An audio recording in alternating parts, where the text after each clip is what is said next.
Whether retirement is just around the corner or years away, John Bongiovanni, Lucas Slazak, and Adam Jack of Generational Wealth Management in Erie and Bradford are here for you. John, a Forbes-recognized best-in-state wealth advisor, Lucas and Adam provide customized investment advisory solutions and retirement planning services. Generational Wealth Management offers world-class investment services and internationally recognized insurance products from Northwestern Mutual, an industry leader. The Generational Wealth Management team provides a high level of expertise and service to their professional and business clients. Contact the Erie office at 814-651-0838 or the Bradford office at 814-368-4065 or check them out online at gwm.nm.com.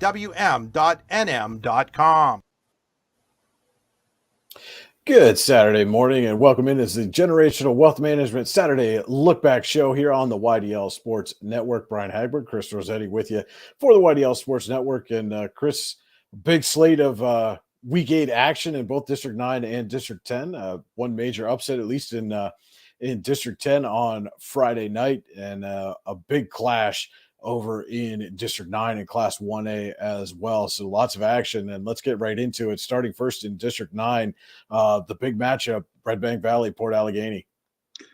It was billed as a big matchup. Didn't really end up that way. Boy, you want to talk about just blowing a team throughout the water. Red Bank Valley 57, Port Allegany 13.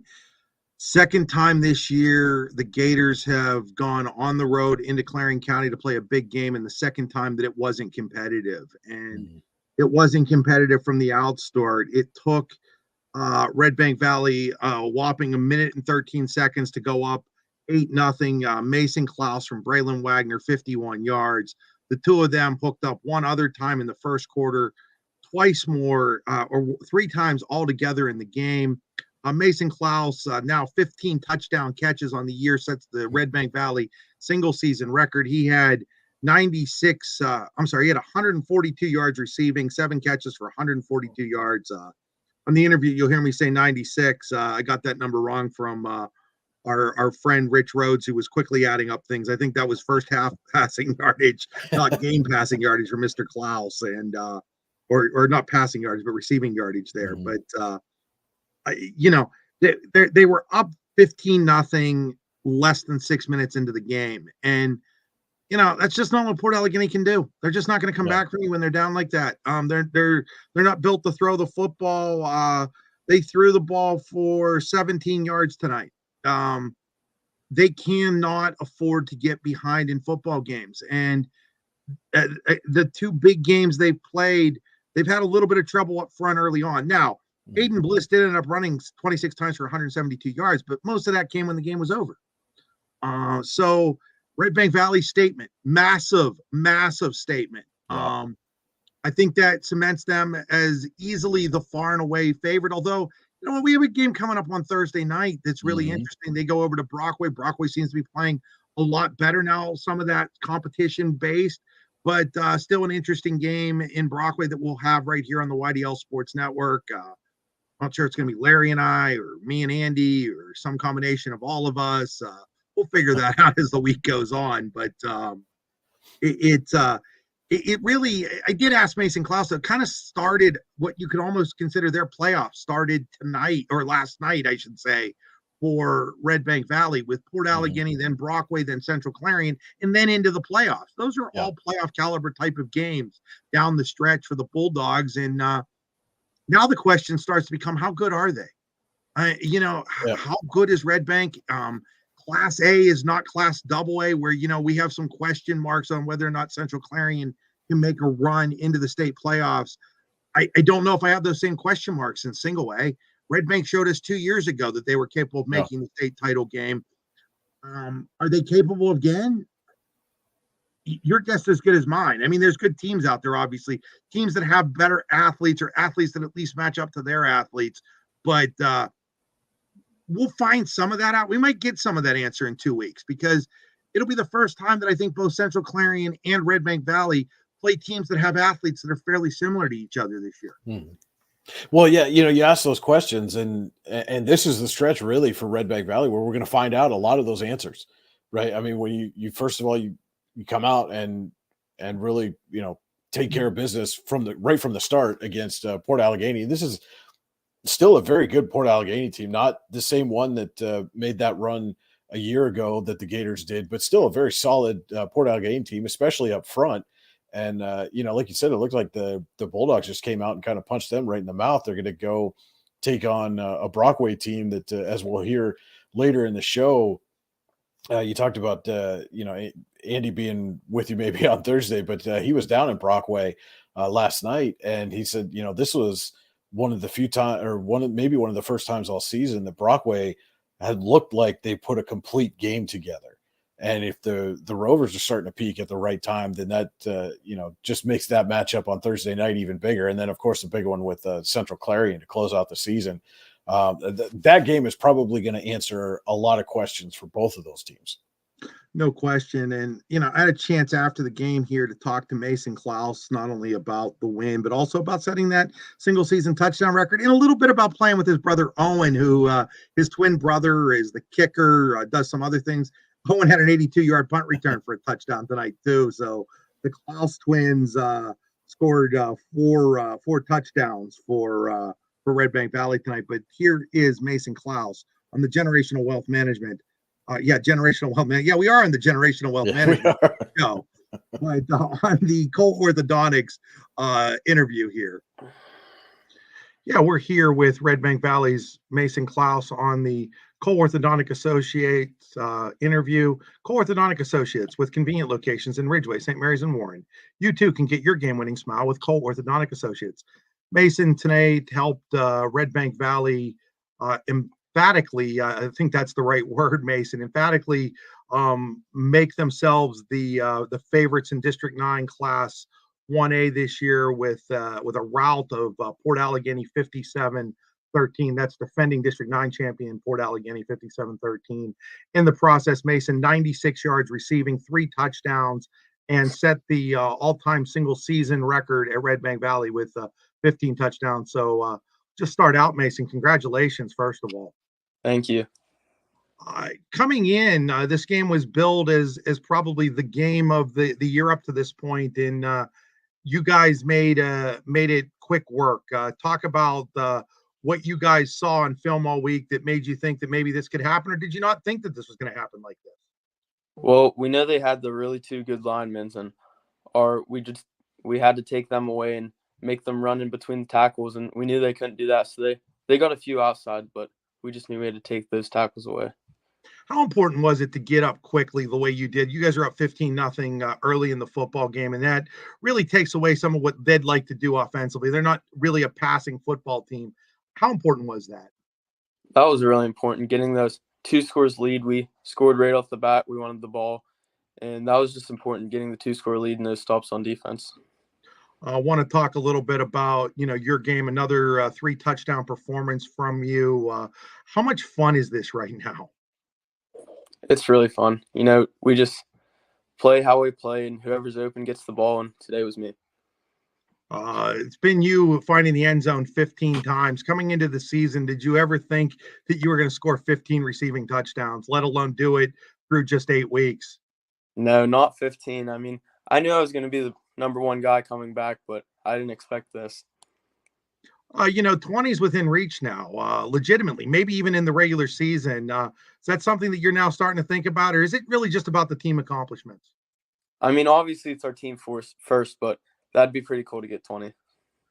Want to talk about your brother too. He returned a punt for a touchdown tonight. You guys are twins. How cool is that when you guys get to see each other score like that? It's really special, having him kick and even doing more like punts to get me and Ashton off the field. It's really fun. If I'm not mistaken, don't you hold for him on the kicks? Yeah. Talk a little bit about how that came about. Usually it's a quarterback or somebody like that holding. How did you end up being the holder for your brother? Well, 2 years ago, my sophomore year, we graduated our holder, Hudson Martz, and they needed a new guy and a younger guy to step up and do it for the next year. So I guess it just worked out that way. How did Owen end up becoming the kicker of the 2 of you? Well, after our state championship run, he really wanted to play football again. And so I think everyone on our team just kind of edged him to come and play. Was that something you guys did in your backyard growing up, just like kick and, pretend to kick field goals, kickoffs, punts, that sort of stuff? Or is this something that just kind of came to him and a little later in life. I mean, the year he first came out, we would go out in the yard and he would kick some to just get some practice. But other than that, it's just kind of like him coming out and being an athlete. How much fun is it to get to play with your brother like this? It's special. I mean, we haven't played football for a long time, and just him being out in the field, it's really fun. You guys are sitting at 8-0. Obviously, you cemented yourselves as the favorite in Class A tonight, but you can't look really beyond Brockway next week. I mean, it's a short week now, and they might not be quite what everybody thought they were coming into the year, but they seem to be playing better now. How do you quickly put this game behind and get ready for two really good games coming up? Brockway on Thursday, and then Central Clarion the week after that. Yeah, we just gotta be ready to come and work tomorrow. We play Thursday, so it's going to be a shortened week. We got to be ready to go and beat them. You kind of feel like maybe your playoffs started tonight with the way that the schedule worked out down the stretch and then going into the postseason? Yeah, for sure. We know our games at the end were going to be tough, and we had to really grind out and win these last few. Well, Mason, congratulations on the big win tonight, and thanks for joining us here. Yep, thank you. It was Mason Klaus of Red Bank Valley on a cool orthodontics post-game interview. 15 touchdown catches, Brian, through 8 weeks. Just looked it up. State record is 27, set in 2011 by Kevin Gaulius of Allentown Central Catholic. It feels like it's still a ways away, but you get 3 more games in the regular season, a couple playoff games in District 9, maybe 3 in the state. You're talking another 8 games, and you've got 15 and 8. Could just catch 15 and 8 more. Well,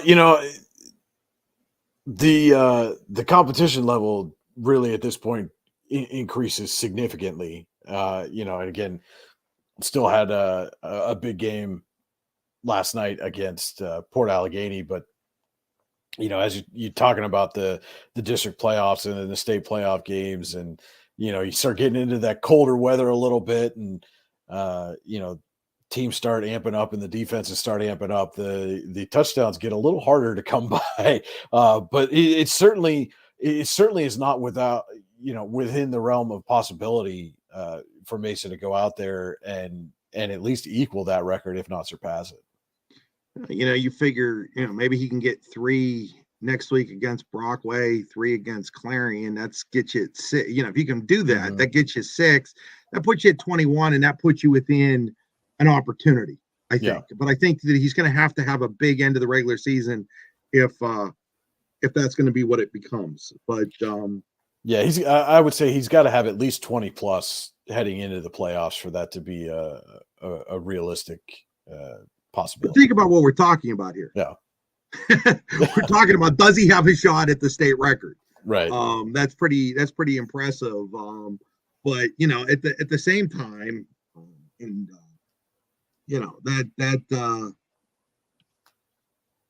there's a couple of other guys that are putting up unbelievable numbers right now, and one of those is receiving wise is Dawson Smale of hold on, guys, you can still hear me, Brian? Yeah, we still got you.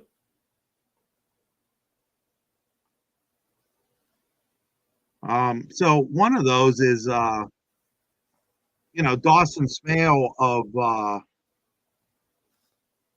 Central Clarion, and he's now at 11 touchdowns on the year, and so it really is an interesting race, even for the District 9 touchdown lead right now. Right. Well, and the fact that we're going to get to see, those two teams square off in the final week of the regular season certainly has the potential to be, a real offensive explosion. So we could see a lot of points on the board. We could see a lot of receiving touchdowns from both of those players. And as you said, Chris, just the race for the the lead in District 9 for receiving touchdowns. Could very well come down to that final week of the season, and to have both of those guys playing, against each other on the same field. You can't ask for much more than that. Yeah, Dawson tonight, 165 and 3 touchdowns in the game that I was at, and 70-0. Fourth time in 8 weeks that Central Clarion has scored 70 points. Yeah. What do you even say to that, Brian? Like, they're making it look easy, and it's not this easy. Well, it's not supposed to be. Jace Ferguson, 15 of 19, 275 yards, 5 touchdowns. He also ran for a touchdown. Mm-hmm. It's not supposed to be this easy. Yeah, it really isn't. And there was a play tonight, and I wish I'd cut it for this show because I really should have. He was going to pass. He felt some pressure. He stopped on a dime, let the guy run by him. And then, normal quarterbacks at the high school level, they just tuck and run at that point, right? Right. Yeah, no. He kept his eyes up, found an open receiver, and hit him. I mean, yeah. It was, I said it on the air, it was one of the best high school football plays by a quarterback I've ever seen. I mean, he stopped on a dime, let the guy go by him like he was like Barry Sanders, just let the guy miss him, Mm-hmm. and then had the wherewithal to still be looking downfield to find a guy open. This isn't normal. No. I came into the year, and I'll be 100% honest, I wasn't sure if he was a college quarterback material. My opinion's being changed on this week by week. Mm-hmm. The more I watch him play quarterback, he does things that most high school quarterbacks don't do. Larry Weiser compares his release to that of Dan Marino. Think about what you're talking about there. I'm not saying that he's Dan Marino, but he's comparing his release to be that of Dan Marino. And that's not somebody who doesn't know football that's saying this. Right. Yeah. Is he big enough to be a Division I football player? I don't know. I mean, but then again, we're seeing more and more smaller guys because of the shotgun get an opportunity to play big time football. Yeah. Well, yeah. And, so many of these guys, there's always the potential that there's, going to be a post high school growth spurt. I mean, that happens frequently. And once you get them in those college weight training programs, it's not hard for so many of these guys to really bulk up and put enough muscle mass on their frames that they can go out and play Division I football. Larry Weiser had an opportunity to talk to Jace Ferguson on a Cole Orthodontic Associates post-game interview after the game. And here's what Jace Ferguson had to say to Larry Weiser. We ready? Okay, I'm here with Jace Ferguson. I'm trying to figure out, I think you were probably up to about 32 touchdown passes, maybe more than that. Well, Chris. I think I said Jace Wagner, didn't I? You might have. I meant Jace Ferguson. Yeah. We'll go back to Jace Ferguson now, not Jace Wagner. Slip of the tongue, trying to put Braylon Wagner and Jace Ferguson together. Now that would be an impressive quarterback right there. Quarterback. But let's go back to Jace Ferguson now. We ready? Okay, I'm here with Jace Ferguson.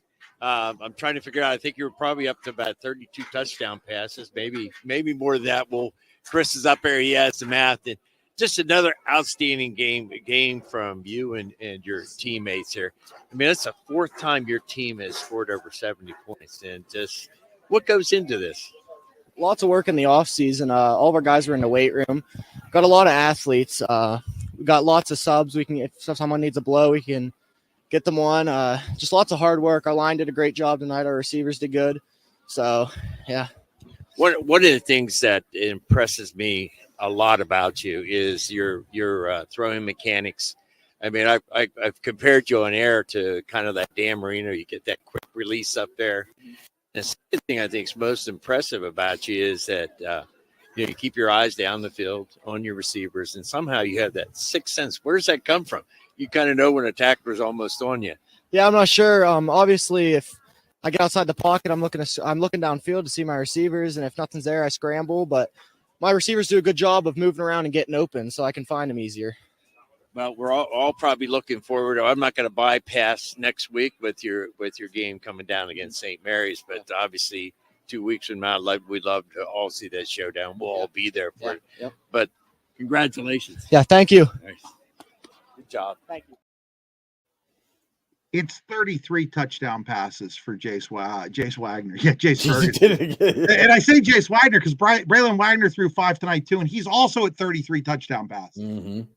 See, I mean, you were talking about that race for the district lead in receiving touchdowns, and I mean, it's not like their quarterbacks are not battling for the district lead in passing touchdowns either.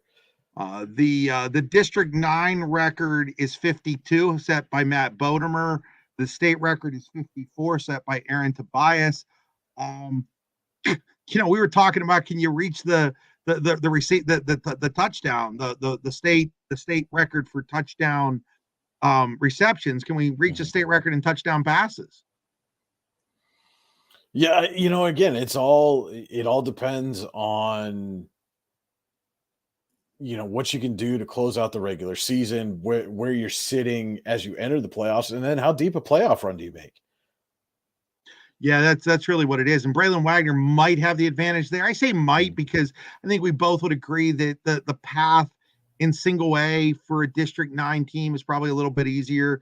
You get into the path in double A, and you're looking at Westinghouse right out of the gate. Probably you're looking at maybe Farrell. Mm-hmm. You're looking at one of the teams, whether it's Little Washington or somebody else out of the WPIL. It is not an easy road to hoe in double A. And we're going to find some of that out about Farrell tonight, I should say. Yeah. They have a big game tonight against Sharon, whose defense has been locked down all season long. And so good. And they're, I got a chance to see them in person in week 2, and they're so fast. They're so quick to the ball. And when they get to the ball carrier in space, they make tackles in the open field. You don't see a lot of arm tackling and other teams making players miss on this Sharon defense. They don't miss. They hit and they wrap and they drive people to the ground. And when you can do that at the high school level and you do it as consistently as they do, it's tough to score on that defense, as as evidenced by the fact that they've given up. Let me look here. 31. I just checked it. Yeah, 31 points in 7 weeks. 7 weeks. 17 of those were scored by Grove City. They've pitched 4 shutouts. I mean, just unreal what this Sharon defense is doing. And you look at that, and then you look at this game, and you say probably most people, and maybe rightfully so, are going to peg Farrell as the favorite. And I think I might have picked Farrell to win, but I'm not sure how confident I am in that. Well, no. I mean, that's if there was ever a game, where we're going to see a whole lot prior to the playoffs about what Farrell is made of, this is going to be the game for the Steelers this year against this very, very stout Sharon defense.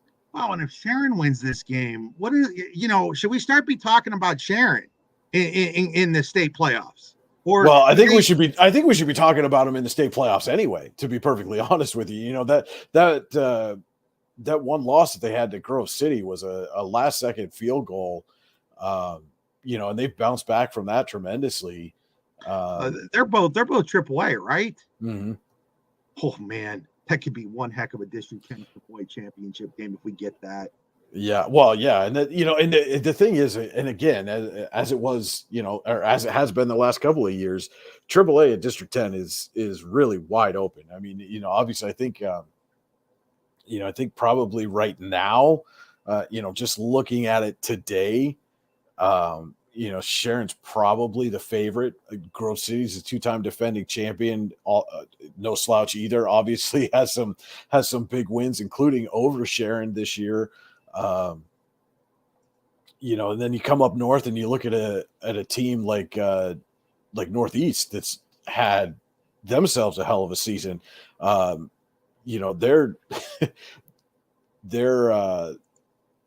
low loss there is in the opener against Farrell.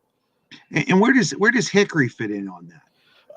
You know, I mean, It's- they lost 12-0 to Sharon. They beat Right. Grove City by 14. right, exactly. Their only other loss is to Farrell.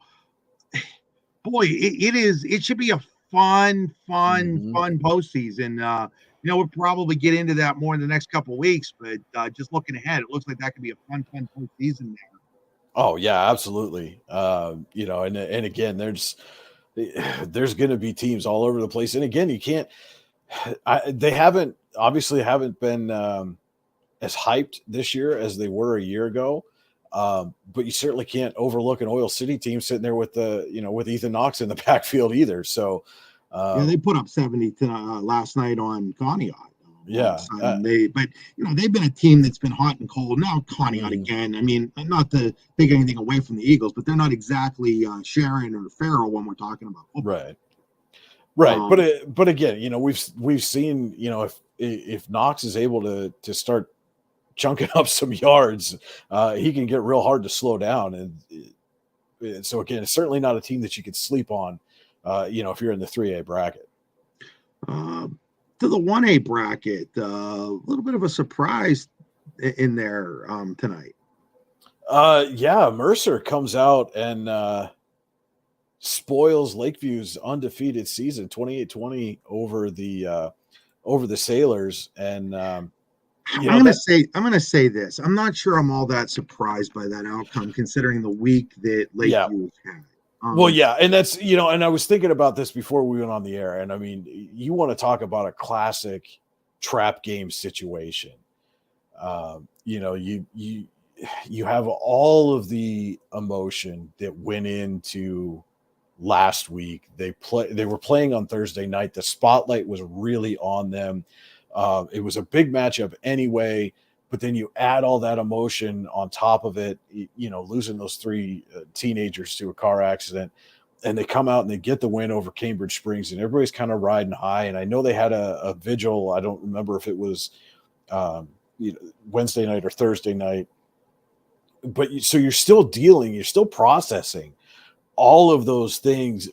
And as a team, you've cleared what many looked at as your biggest obstacle on the road to an undefeated season, but then you go into a game with a team like Mercer, who's been scrappy all year long, and all of a sudden you find yourself down 22-7 at the half. It was 28-7 at one point, and now you got to claw and try to fight your way back. And credit to the Mustangs, credit to Damian Maddox, had a huge game for Mercer. Over 140 yards and 2 touchdowns on the ground, had a returned the opening kickoff 50 yards to set the Mustangs up in good field position, and then had the game sealing interception at the end of the ball game. I mean, just a phenomenal individual performance by Damian Maddox. Yeah, and it's just like, again, with all the emotion that went into what happened there. And for those who don't know, before the game last week, 2 students and a just graduated student from Lakeview were killed in a car accident. They actually debated whether to play their football game or not. They ended up playing it. They got an emotional win. But, at some point, that affects professionals, let alone high school kids. So that's why I'm saying I guess I'm not completely surprised by that final score.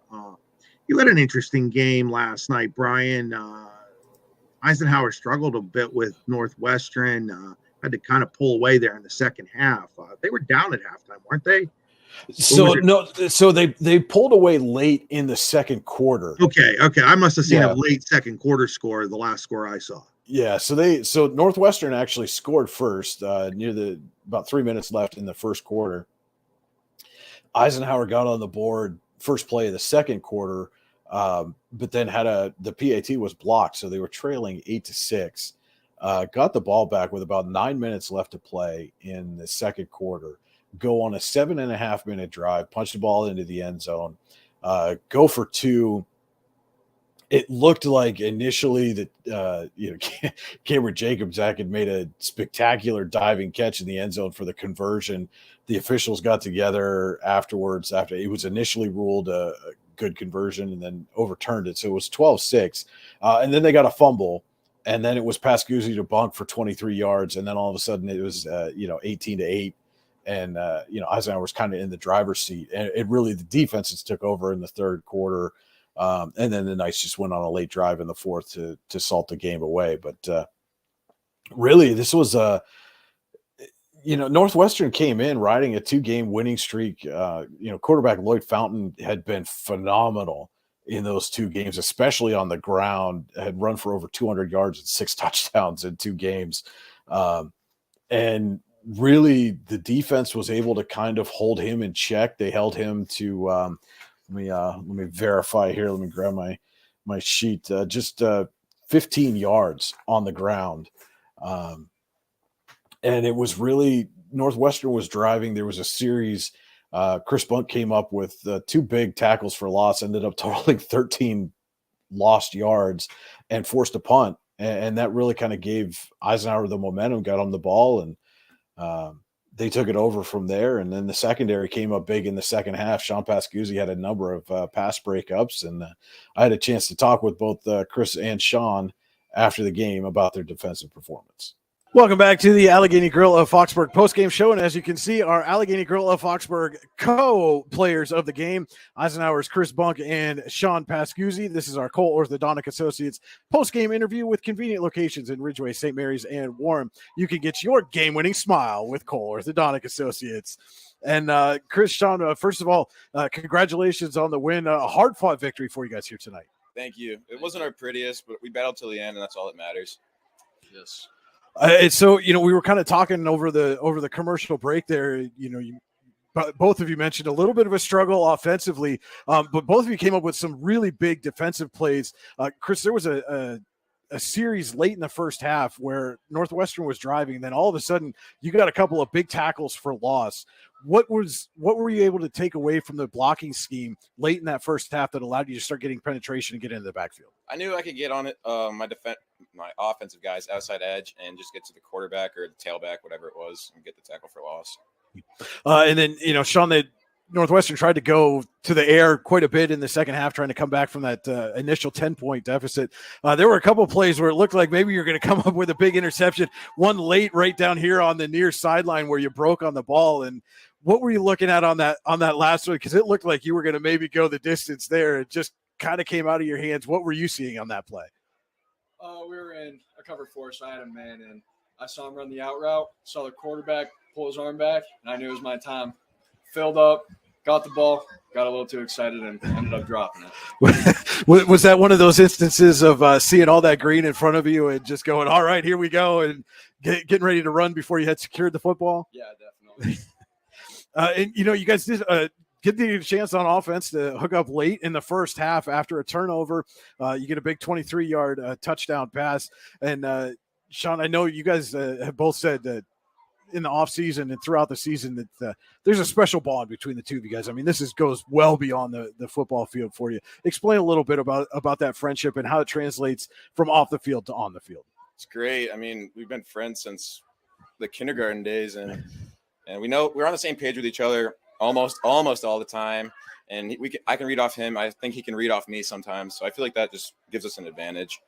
Yeah, like Chris said, growing up with each other, playing football with each other for all those years really made us have a strong connection. And so on that touchdown pass, I mean, you hit him on a little bit of a crossing route, and then you had to fight through a couple of defenders to get to the sideline. What were you seeing, Chris, from your perspective on that pass after you caught the football? The end zone. I was like, get 6 here. We need it. Yeah. And how big a momentum boost was that for you to not only to generate the turnover at the end of the half, but then turn it into points? It was huge. I mean, I don't think any of us were expecting to score like back-to-back real quick before half. And I feel like that gave us good momentum going to halftime to come out and get on the pedal, I guess. And then you had right before that turnover, you guys had a 7.5-minute drive to take the lead for the first time in the game.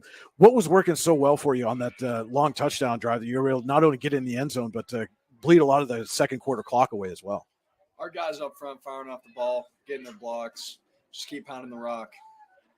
I second that. The big boys were doing the work on that drive. The running backs were also doing the work.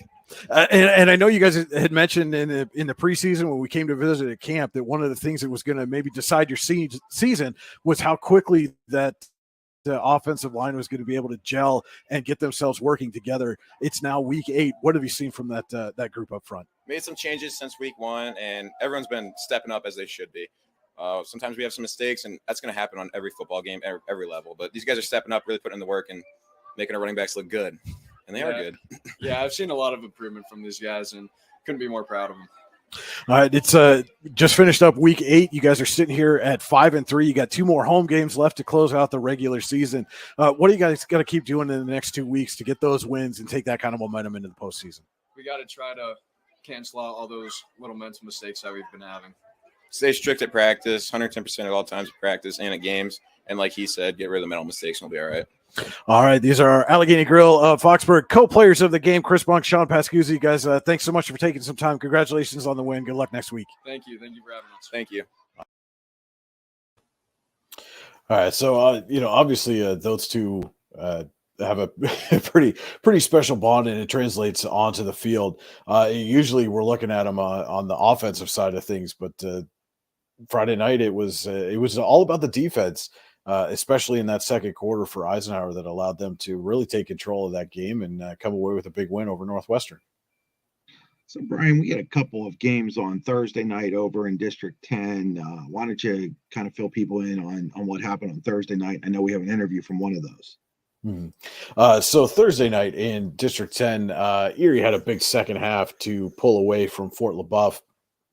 And then Corey gets a win over Girard, thanks in large part to a number of touchdown passes from Nolan Carey. I had a chance to chat with Nolan about his performance Thursday night, and here is what he had to say.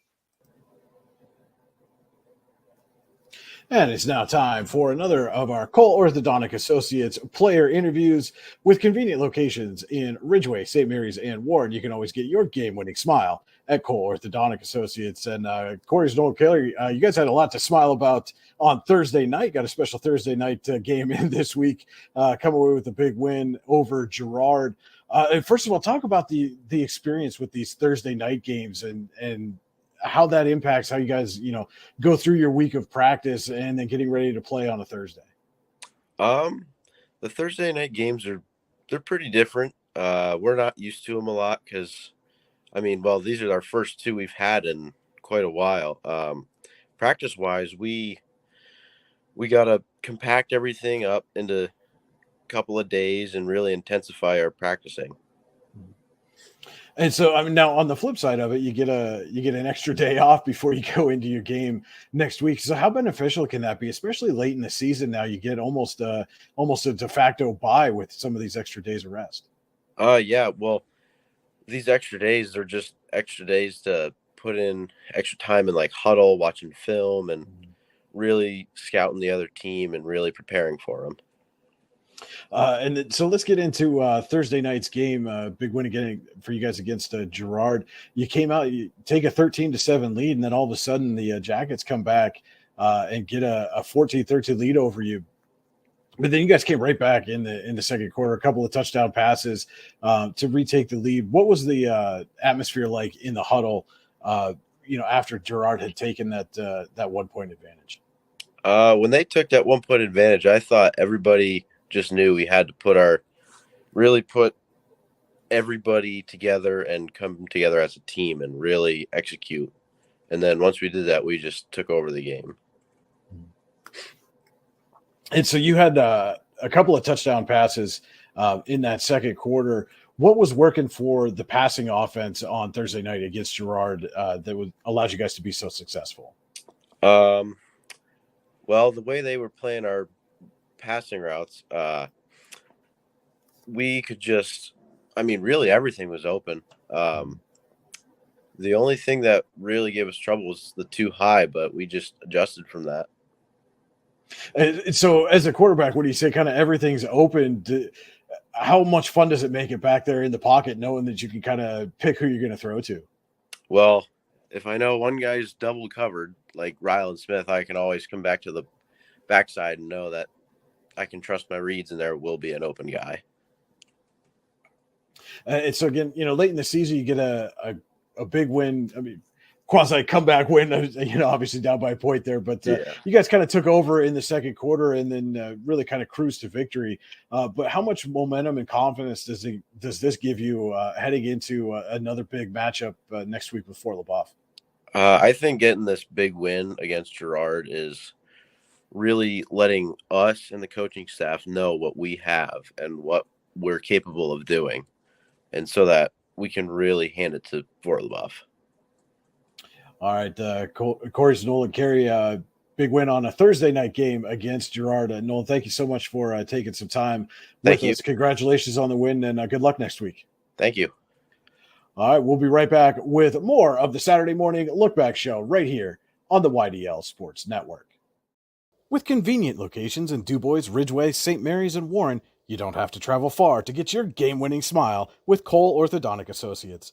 The orthodontists of Cole Orthodontic Associates have been crafting beautiful, healthy smiles in North Central Pennsylvania since 1960.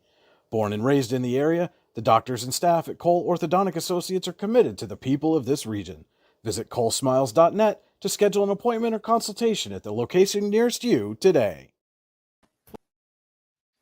Looking for affordable auto, home, and life insurance? Look no further than Allstate Insurance, the David Jones Agency in Clarion and Meadville. At the David Jones Agency, you get personalized attention from someone who lives where you do. The David Jones Agency meets you where you are. They are available during regular business hours Monday through Friday at their office, via appointment at the office after hours, or remotely. The David Jones Agency also offers investment opportunities, including annuities and IRAs. The David Jones Agency can be reached in Clarion at 814-223-4000 and in Meadville at 814-337-5107.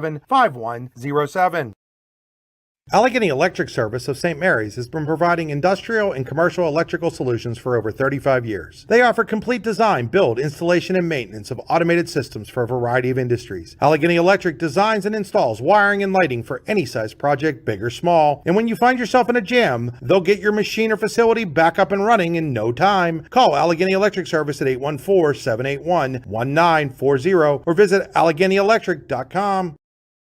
When it's your special day, we know you want everything to be just perfect. That's why at the Allegheny Grill in Foxburg, we spared no expense in creating our new indoor-outdoor wood-framed event center with waterfalls, gorgeous views of the Allegheny River, a fire pit, and plenty of parking. The Allegheny Grill in Foxburg will take care of everything from catering to bartending, so all you have to do is bring the fun. We do it all for your wedding, anniversary party, corporate event, and so much more. One look at our new facility and we know you'll fall in love. And remember, the view is always free at the Allegheny Grill in Foxburg, PA. Specialty Fabrication and Powder Coating LLC is family owned and operated out of Franklin, PA. SFPC is actively seeking new talent and has openings at 2 plants located in Venango County. Those openings are either first, second, or third shifts at one or both locations. Check out the specific enrollment opportunities at www.specfab.com or send an email along with your resume to careers@specfab.com. SFPC is an equal opportunity employer. Are you sick of all the madness and hassle of traditional fundraisers? Well, then let us give you a big, warm welcome to the Tap and Pay Plus fundraising app. Thanks to Tap and Pay Plus, it's now easy for your team or group to gain online donations from supporters anywhere. Simply shop, earn, and support the team every single day. Learn more about our simple and easy fundraising app at www.tapandpayplus.com. Whether retirement is just around the corner or years away, John Bongiovanni, Lucas Slazak, and Adam Jack of Generational Wealth Management in Erie and Bradford are here for you. John, a Forbes-recognized best-in-state wealth advisor, Lucas and Adam provide customized investment advisory solutions and retirement planning services. Generational Wealth Management offers world-class investment services and internationally recognized insurance products from Northwestern Mutual, an industry leader. The Generational Wealth Management team provides a high level of expertise and service to their professional and business clients. Contact the Erie office at 814-651-0838 or the Bradford office at 814-368-4065 or check them out online at gwm.nm.com. So back here in the Generational Wealth Management Saturday morning look back show, and I'm going to duck out here now as Brian and Andy Close are going to finish things up today for us. And thank you as always for joining us on this show. And we look forward to seeing you guys all this coming week. I think I'm down in Reimersburg for Ridgeway versus Union AC Valley football on Friday night. Not sure where you're at, Brian. Well, so I'll be back up at the Pasture of Pain on Thursday as the Knights welcome in Iroquois for a Thursday night match. Oh, I forgot that. We've got a couple of Thursday night games this week, don't we? Yeah, we do.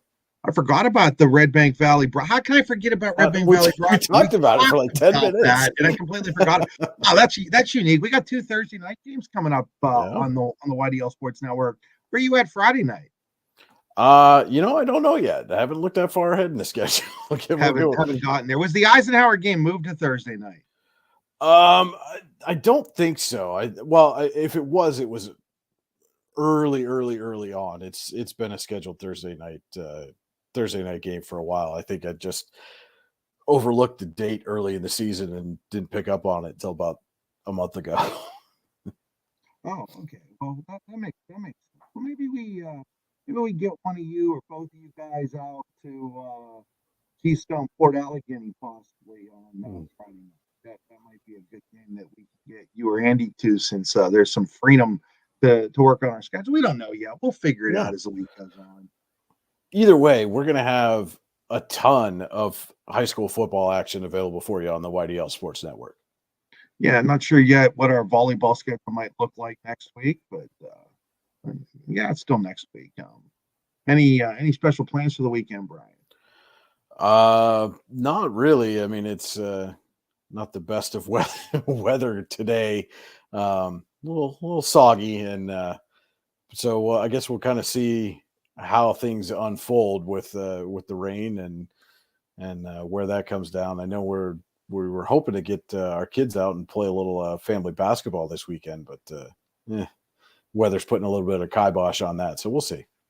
Our colleague Andy Close will be over at that Big Sharon Farrell football game tonight. I'm going to a Penguin game tonight, Brian. Birthday gift to myself. I am not going to the Penguin game, probably ever. Yeah, well, even if they're playing the Flyers? Well, it maybe. We'll see.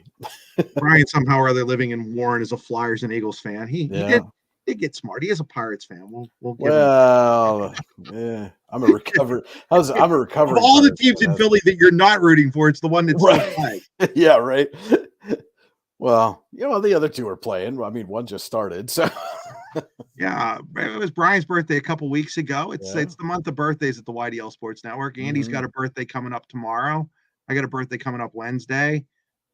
It's the month of birthdays. Yeah. Happy birthday to us, I guess. Right. Anybody wants to send us cards? Our address is 231 Liberty Street, Warren, PA. 16365, and there you go. You can include the check with those cards. Yeah. All right, Chris. We'll made up the YDL Sports Network or to us individually. Yeah, we'll just a little bit. So I'll let you and Andy take it from here, Brian. Now that we've had a little bit of fun. All right. Well, have fun this week, and look forward to seeing you back on the Generational Wealth Management Saturday morning look back show next week. Maybe. It's only a special occasion. Oh, all right. Well, with that, we're going to take a look. Had a conversation with our own Andy Close a little bit earlier, and here is what Andy had to say about the game between Brockway and Ridgeway. Not only are they proud, they're talented. They just kind of took one. Not sure what happened there.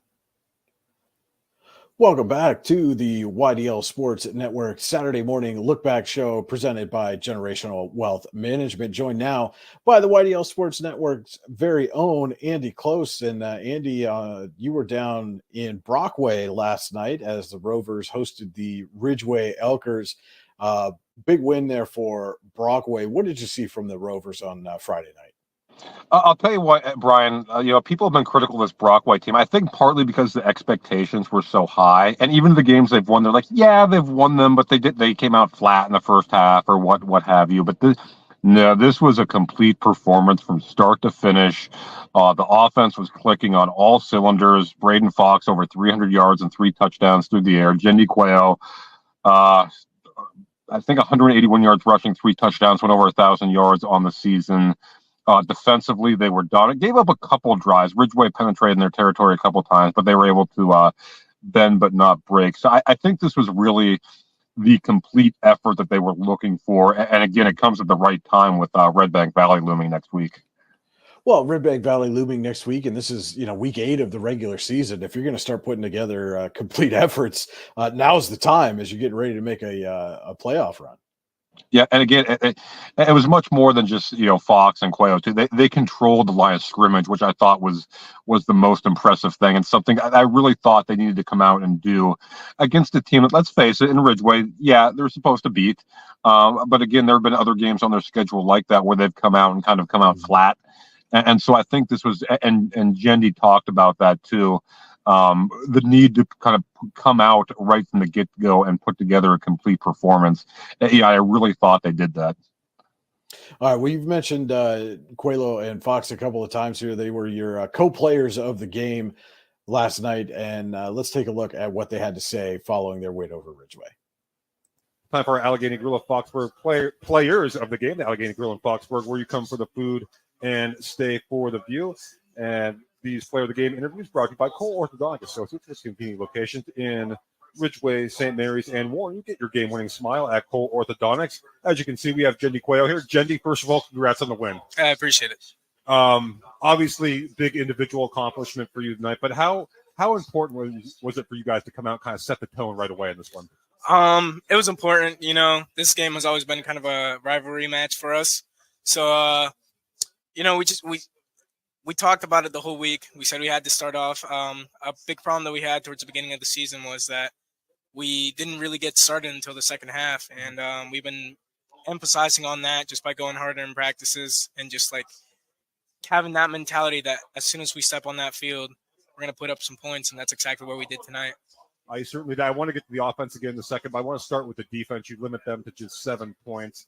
How satisfying is that? Oh, I mean, that's never not satisfying, Coach Goose Egg is always better, but mistakes always happen. They gotta play in, which that's the upsetting part. But other than that, our defense did a great job. D-line was getting back there, applying pressure, and just allowing the secondary to get picks like we did tonight.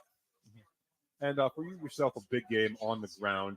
When you get into the flow of a game, can you kind of feel like it's going to be a good night? Oh, yeah. I feel like it always – I'm never not nervous before games, but it takes 1 or 2 good runs for me to get started and understand, it's about to be a good game for me. And regardless, even if it's not, first 2-3 carries, I still just keep a positive mentality throughout the entire time just because I have trust in my linemen. And my linemen and I, we work together the whole week. And at the end of the day, we just have that chemistry built up. And how much do you enjoy running behind those guys? Oh, I love it. They're just big guys. They're nasty. And like I said, we just practice every single day. Every single one of them is my friend. So I just enjoy, my success is their success. So I just appreciate them. All right, Jendi, we'll have you stick around for a minute, but I'll have you hand the headset off to your teammate there, Braden Fox. Yep. Make sure Braden's in the shot here. There he is. All right, and Braden, first of all, I was talking to Jendi. How important was it for you guys, to put together, set the tone right away and really put together a complete performance? It's really important. We put a lot of work in this week, film-wise, and we had a good game plan going in. We know we could like destroy them on running the ball, and obviously we threw a ball a lot. We threw a lot of deep balls, but my receivers, they ran great routes tonight. Our line, they blocked great for Jendi too. But yeah, it was really important this week. How much fun is it too? You talked about the running and the passing. How much fun is it when everything's kind of clicking for you? Oh, it's so much fun because, if it's not there, either one of them, then the other. If one struggles, then the other one struggles as well. And obviously, it's nice to put together sustained drives, but you guys did a lot of big plays. What were you seeing that kind of allowed that to happen? There's a lot of one-on-one coverages. Like I said, our receivers, they just ran great routes today. And all I had to do was put it in the cookie jar for them. Oh, that's a great feeling. And I got to ask, now that you're through this one, you got a big one coming up next week with Red Bank. How much you guys looking forward to that? Oh, we're looking forward to it a lot. It'll take a lot of preparation this week. Obviously, we have a Thursday game, so that'll be a little bit different. But I don't know. I trust our guys. Red Bank's really good, but we're going to give them our best shot. All right, well, Braden, thanks so much for joining. And so, Andy, before we get into too much more analysis about this game, I got to talk about the juxtaposition, right? So Jenny Coelho comes in, he's still in his pads and jerseys on, and then all of a sudden, Braden Fox comes in, it's like he changed in the locker room while he was waiting for Jenny to get done. I kind of love he shows up in the Rovers polo, though. That was very interesting. I think he gave way late in the third quarter to backup quarterback freshman Aiden Patton, who they like a lot, and they wanted to get Aiden some reps there, and they did. And so Braden was kind of able to take the last quarter plus off. So I think that's kind of allowed him to take his pads off and everything. Take his pads and get himself camera ready, right, for the post. Absolutely, yeah, absolutely. And so you touched on it in the interview there. They've got a big one coming up on Thursday against Red Bank Valley, who had another big win tonight over Port Allegany. What do you like in that matchup? What do you see in that matchup between those two teams? You talk about they're just such both big play offenses. Brockway, I believe, 4 touchdowns of 40 or more yards tonight. It was at least, or last night, I should say, at least 3. I can know for sure.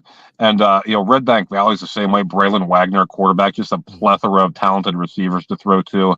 To me, this game's going to come down to defense, though. We know about the offenses. We know what these teams can do on the offensive side of the football, how quickly they can strike, and how many points they can put up on the board. But to me, this game's going to come down to what team can. You're not going to shut either team down completely, but what team can kind of get stops when they need to. And I think most people are going to kind of coming in just based on the way the season has gone and going to assume Red Bank Valley is the favorite. I would pick Red Bank Valley as the favorite too.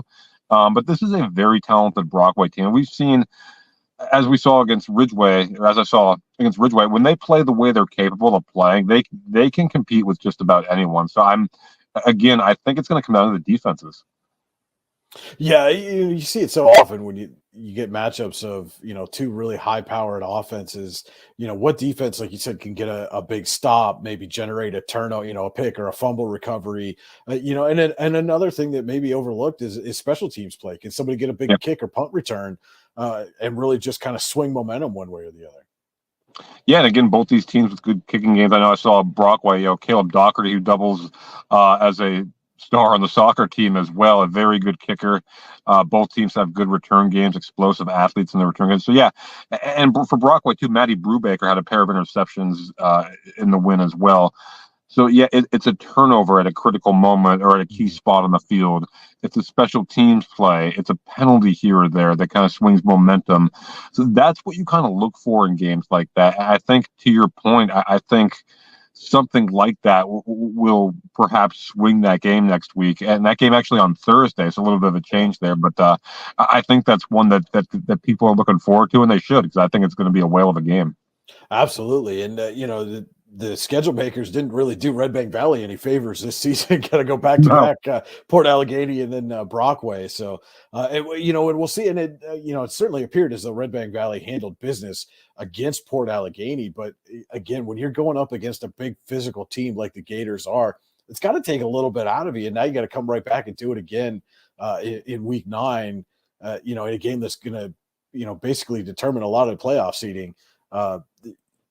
There's room there for Brockway to maybe come in, and as most people would say, probably Red Bank's the favorite. Maybe Brockway's got some room there to pull an upset. Yeah, I think they definitely do. Again, it's a shorter week than usual, so you kind of have to alter your practice schedule a little bit. Again, both teams we kind of expected Red Bank and Port Allegany to be more competitive than it was. Both teams big wins. Short week. So it's really, I don't think it's really an advantage one way or the other, but Red Bank Valley probably has had the tougher schedule the past few games. If that factors into it at all, it may not. We'll see. I think, again, this is a game that people circled at the beginning of the year, and everything is still right in front of them for both of these teams. And this is the first time they meet. It might not be the last. No, definitely not. And again, you've still got, a team like Port Allegany is lurking, there, especially if this game, so late in the season takes anything out of either one of these teams, could make them absolutely ripe for the pickings for the Gators to come in and take advantage. Yeah, and that's a proud Port Allegheny team and program, and they will bounce back. I guarantee. Not only are they proud, they're talented. They just kind of took one, on the chin against Red Bank, but that's a team that I feel very confident will be able to bounce back. Yeah. All right. Well, Andy, we'll let you get back on the road there. Thanks for checking in with us, letting us know what went on down in Brockway between the Rovers and the Ridgeway Elkers. All right, Brian. Thanks so much. All right. Our Andy Close for the YDL Sports Network. We'll be back with more of the Saturday. All right. That was our conversation with Andy Close from earlier. Was down in Brockway for that game, the Rovers against the Ridgeway Elkers. And that will just about wrap it up for our Generational Wealth Management Saturday look back show here in week 8. Hard to believe it is week 8 already, but we are here, and a couple more weeks to go before the playoffs get underway. And as Chris and I mentioned earlier, got all kinds of football action for you coming up in week 9, a couple of Thursday night games, some stuff going on Friday as well. You're going to want to stay tuned to the YDL Sports Network. And don't forget, our Andy Close will be down for that big matchup in Mercer County, Farrell and Sharon in District 10 tonight. So stay tuned to the YDL Sports Network for updates on that one as well. For Chris and Andy, this is Brian Hagberg saying thank you so much for watching the Generational Wealth Management Saturday Look Back show. Have a great rest of your weekend, and good day, everybody. Whether retirement is just around the corner or years away, John Bongiovanni, Lucas Slazak, and Adam Jack of Generational Wealth Management in Erie and Bradford are here for you. John, a Forbes-recognized best-in-state wealth advisor, Lucas and Adam provide customized investment advisory solutions and retirement planning services. Generational Wealth Management offers world-class investment services and internationally recognized insurance products from Northwestern Mutual, an industry leader. The Generational Wealth Management team provides a high level of expertise and service to their professional and business clients. Contact the Erie office at 814-651-0838 or the Bradford office at 814-368-4065 or check them out online at gwm.nm.com.